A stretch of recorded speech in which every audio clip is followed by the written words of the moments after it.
તો આપણે જોઈશું ધોરણ 10 બરાબર, ધોરણ 10 વિજ્ઞાનનું બોર્ડ એક્ઝામનું પેપરનું સોલ્યુશન. ઓકે મિત્રો, તો સૌથી પહેલાં જો તમે મારી ચેનલ પર નવા હોય તો ચેનલને લાઇક કરો, શેર કરો અને સબસ્ક્રાઈબ કરો. ઓકે મિત્રો, તો આપણે જોઈએ કે ખોરાક રાંધતી વખતે જો વાસણના તળિયે બહારથી કાળા થઈ જ રહ્યા હોય તો તેનો અર્થ એ છે શું છે કે બળતણનું સંપૂર્ણ દહન થઈ રહ્યું છે. બરાબર ને, બળતણ જે છે એનું સંપૂર્ણ દહન થઈ રહ્યું છે, એટલે આન્સર આવશે ઓપ્શન બી.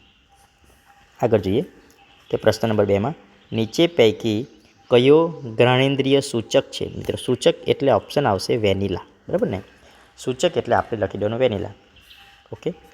ઓકે મિત્રો, તો આમાં આપણે પ્રશ્ન જોઈએ.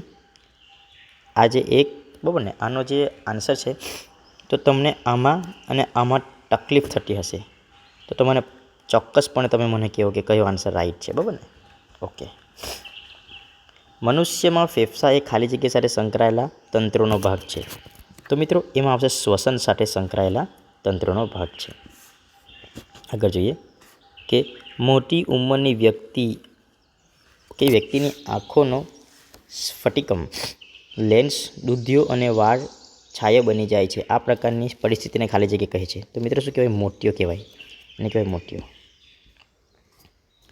અરીસાની સામે તમે ગમે ત્યાં ઊભા રહો છતાં તમારું પ્રતિબિંબ ચત્તું મળે છે એ આ ઓરસી બરાબર ને ખાલી જગ્યા હશે. તો મિત્રો કઈ હશે? તો સમતલ અથવા બહિગોળ હશે. બરાબર, અરીસો સમતલ અથવા બહિગોળ હશે. નીચે આપેલા વિધાનોના સાચા બને તે રીતે જવાબ લખવાનો છે. પ્રશ્ન નંબર 7માં આવશે પૃથ્વીનો પોપડો ખનિજ સ્વરૂપે માત્ર 0.02% કાર્બન ધરાવે છે. બરાબર, આગળ જોઈએ આપણે પ્રશ્ન નંબર 8માં વિદ્યુત સ્થિતિમાન તફાવતનો બરાબર એસઆઈ એકમ ખાલી જગ્યા વૈજ્ઞાનિકમાં નામ પરથી રાખવામાં આવેલો છે. તો શું આવશે એમાં આન્સર?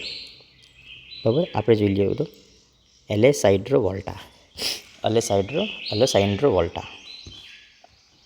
પ્રશ્ન નંબર 9 ઓકે. અરાજક શ્વસન દરમિયાન આપણી સ્નાયુઓ પેશીમાંથી પાઈ રૂપે રૂપાંતર થયેલું તો આવશે લેક્ટિક એસિડમાં થાય છે. બરાબર ને, લેક્ટિક એસિડ.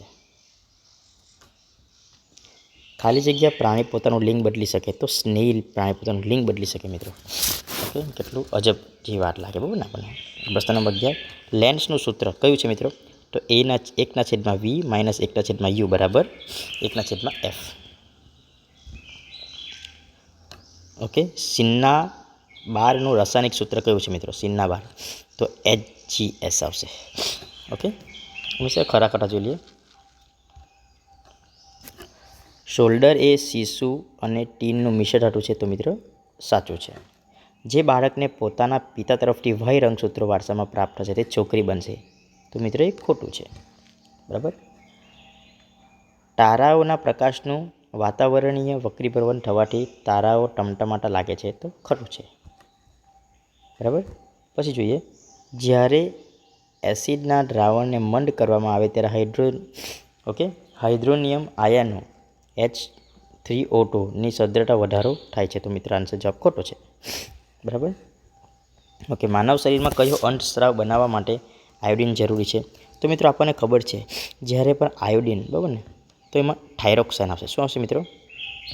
બરાબર ને, ઓકે. ફરીથી લખીને બતાવું છું. આન્સર જવામાં આવશે થાઇરોક્સિન. બરાબર ને, થાઇરોક્સિન. એમાં પૂછેલું છે જો લક્ષણ એ અલિંગી પ્રજનનવાળી વસ્તીમાં 10% સભ્યો જોવા મળે તો તેને શું કહેવાય? તો લક્ષણ બી તેની વસ્તીમાં 60% સજીવો મળી આવે તો કયું લક્ષણ પહેલાં ઉત્પન્ન થાય? તો લક્ષણ બી જ મિત્ર જવાબ આવશે આમાં. બરાબર, હવે પ્રિઝમ વડે શ્વેત પ્રકાશના વિભાજન દરમિયાન કયા રંગોનો પ્રકાશ સૌથી ઓછો વળે છે? તો આવશે રાટો. બરાબર ને, આમાં આવશે રાટો એટલે કે લાલ. બરાબર, ઓકે. આગળ જોઈએ વ્યાખ્યા આપણે વિદ્યુત પ્રવાહની વ્યાખ્યા મિત્રો આપવાનું છે. તો હું તમને લખી બતાવું. 1 બરાબર 1/T. ઓકે, આઈ બી લખી શકો. બરાબર ને, એકમ સમયમાં બરાબર એકમ સમયમાં પસાર થવાનો વિદ્યુત ભારના ચોખ્ખા જથ્થાને જોડકા જોડવાનું છે તો સાઇટો કાઇનિનનું આન્સર શું આવશે? તો આ કોષ વિભાજનને આવશે, બરાબર ને. હવે નંબર 2 એમાં જોવાનું છે આપણે. તો જીબ્રેલિન તો પ્રકાશની વૃદ્ધિમાં મદદરૂપ થાય છે. બીજું જોઈએ આપણે કે સજીવો પોતાનો ખોરાક જાતે બનાવે તો ઉત્પાદક, બરાબર.